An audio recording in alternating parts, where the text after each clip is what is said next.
আলহামদুলিল্লাহ আমি সায়েন্স নিয়ে ভালো করলাম। যদিও এসএসসি টেস্ট পরীক্ষায় 4.31 পাইলাম। এটা নিয়ে একটা মজার ঘটনা আছে। আমাকে বললাম যে আমি টেস্ট পরীক্ষায় এ গ্রেড পাইছি। তো তখন আম্মা বললো যে এ প্লাস না মাইনাস না, শুধু এ। আর আব্বা আম্মার যে কতটা মানে শিক্ষা থেকে কতটা দূরে এটা বোঝানোর জন্য আর কি আমি এটা বললাম। আমি বললাম যে না ঠিক আছে, আমি এখন পাইনি প্লাস, ইনশাল্লাহ আমি এসএসসি তে পাবোই।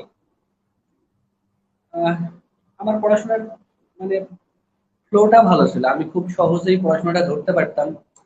আর ক্লাস নাইনের পর থেকে আমি টিউশনি পাইছিলাম, টিউশনি বলতে আমি প্রাইভেট পাইছিলাম এবং প্রাইভেট পড়তাম।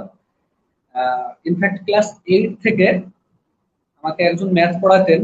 উনি, ওনার নাম না বললেই না, অরূপ কুমার সাহা, আমার শ্রদ্ধেয় টিচার আমার এলাকার। উনি আমাকে ক্লাস 8 থেকে শুরু করে 8, 9, 10 intermediate first year second year মানে পুরো সময়টাই একেবারে ফ্রি, আমাকে একেবারে ফ্রি পড়াইছেন।